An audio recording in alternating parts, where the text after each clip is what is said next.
In the last of our four-part talk with PCI President and CEO David Sampson, he looks back at PCI's major achievements over the past year, describes their new Court in the Middle initiative, and shares his major objectives for the coming year. Here are the highlights.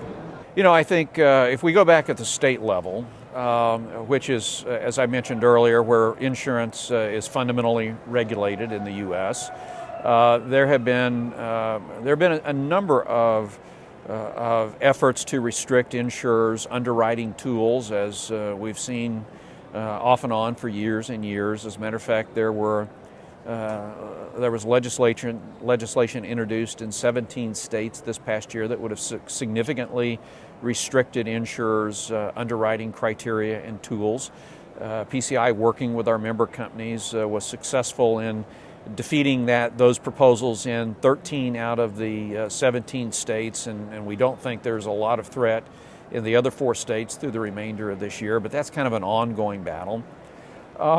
At the federal level, as I mentioned earlier, I think we've made significant progress on moving the ball forward on TRIA much earlier than Congress at the beginning of this year had initially planned on taking up consideration of TRIA. And then at the federal level, or at the international level, I think PCI has actually been quite successful in slowing down this headlong rush into global regulatory convergence and engaging at a very responsible and well-informed level in the international bodies that are considering these issues at the IIS and the FSB. Clearly a lot of work to be done there, but I think we've made good progress on behalf of our members at all of the levels where our members are facing this regulatory pressure. Well, the caught in the middle really grows out of a number of recent major storms and other NatCat events in which, you know, what we're really seeing is that there are a number of stakeholders in preparation for these kind of major natural catastrophes as well as in the aftermath. There's clearly the consumer, there are the primary insurers, there are the reinsurers, there are the rating agencies, and there are the regulators, and everyone has a vested interest in this process going well. I should mention the CAT modelers, who are very much a part of these discussions as well. And so, you know, part of what we're seeing is, you know, the CAT modelers are looking forward to the impact of what a storm could mean going forward to an insurer and its solvency. Regulators are typically looking backwards at past loss levels. And so what we found in the aftermath of these major natural catastrophes, people are kind of talking past each other. Sometimes they're engaged in initiatives that really exacerbate the problems instead of trying to resolve the legitimate interest of each of these groups. And so what we've tried to do over the past year in the Caught in the Middle initiative is to bring all of these stakeholders together to really try to understand the competing pressures and the legitimate interest and try to come up with a consensus approach on how we can address all of these legitimate interests. And that's, we've got another one of these major conferences coming up in November in Washington. We'll be presenting to our board this week, the meeting after the annual meeting, about a number of proposals and that we think we can build consensus around all of these stakeholders.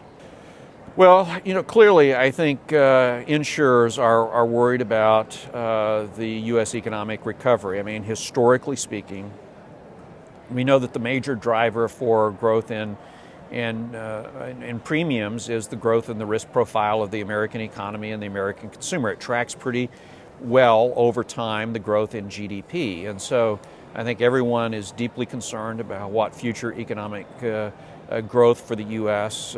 Is going to be. We've just been through, you know, a very unsettling time with the question of the U.S. debt ceiling limit and the impact that could have on financial markets and the investment climate. So I think that at a macro level is one big concern. Drilling down a little bit, I think some of the issues are issues we've already talked about. Clearly, going into 2014, it's going to be moving forward in an expeditious manner on getting the reauthorization of TRIA. That's something that I know Congress, as we know, Congress always likes to wait until the last minute or sometimes after the last minute to address these things.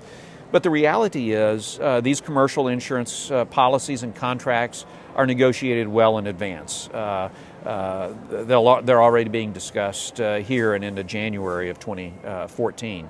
I think AM Best has recently produced a study that they've talked about the potential impact on the ratings outlook for the top 50 insurers in the commercial space in the U.S. if TRIA is not reauthorized. And so that's something that's obviously going to be a major concern going forward.